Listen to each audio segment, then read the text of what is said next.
EAMCET 2023 MP stream counselling schedule అనేది revise అయింది. So చాలా మందికి చాలా డౌట్స్ ఉన్నాయి. అంటే మళ్ళీ సర్టిఫికేట్ వెరిఫికేషన్ కోసం వెళ్ళాలా, మళ్ళీ వెబ్ ఆప్షన్ పెట్టుకోవాలా, మళ్ళీ ఫీ పే చేయాలని చెప్పేసి డౌట్స్ ఉన్నాయి. ఈ డౌట్స్ని నేను క్లారిఫై చేస్తాను. వీడియోని చివరి వరకు చూడండి. యాక్చువల్గా షెడ్యూల్ని రివైజ్ ఎందుకు చేశారనంటే గవర్నమెంట్ అడిషనల్గా 14,500 సీట్స్ని అలో చేసింది ఎక్స్ట్రాగా. సో అదొకటి. అదేవిధంగా అడ్వాన్స్ సప్లిమెంటరీ ఎగ్జామ్స్ రిజల్ట్స్ కూడా ఇంటర్ వాళ్ళే వచ్చాయి కాబట్టి వాళ్ళకు కూడా ఛాన్స్ ఇవ్వాలని చెప్పేసి, సో వాళ్ళకి ఫస్ట్ ఫేజ్లో అలో ఇవ్వాలని చెప్పేసి ఈ షెడ్యూల్ అనేది రివైజ్ చేశారు. సో ఫస్ట్ ఫేజ్ వచ్చేసి 7th నుంచి స్టార్ట్ అవుతుంది. సో వాళ్ళు రిజిస్ట్రేషన్ చేసుకోవాలి, తర్వాత సర్టిఫికేట్ వెరిఫికేషన్, ఆ తర్వాత వెబ్ ఆప్షన్ ఉంటుంది.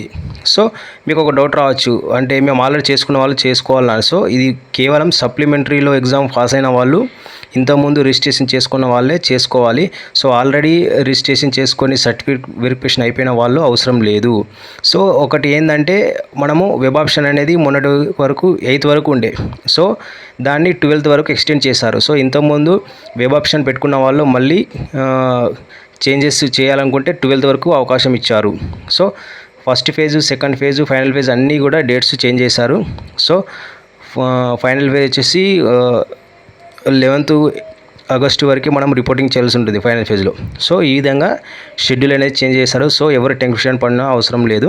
సో సప్లిమెంటరీలో పాస్ అయిన వాళ్ళు, ఇంతకుముందు రిజిస్ట్రేషన్ చేసుకున్న వాళ్ళు చేసుకొని, సో ఇంతకుముందు సర్టిఫికేట్ వెరిఫికేషన్ వాళ్ళు వెళ్ళని వాళ్ళు వెళ్ళాలి. అదేవిధంగా వెబ్ ఆప్షన్ అనేది 12th వరకు మనకు ఛాయిస్ ఇచ్చారు. ఇంతకుముందు 8th వరకు ఉండే కదా, ఇప్పుడు 12th వరకు ఇచ్చారు కాబట్టి, సో ఇంకో 4 days ఎక్స్ట్రా ఉంది కాబట్టి ఇంకేమైనా మీరు వెబ్ ఆప్షన్లో మార్పులు చేర్పులు చేసుకోవాలనుకుంటే చేసుకోవచ్చు. సో మళ్ళీ మీరు పే చేయని అవసరం లేదు, స్లాట్ బుకింగ్ చేసుకోవాల్సిన లేదు ఆల్రెడీ చేసుకున్న వాళ్ళు.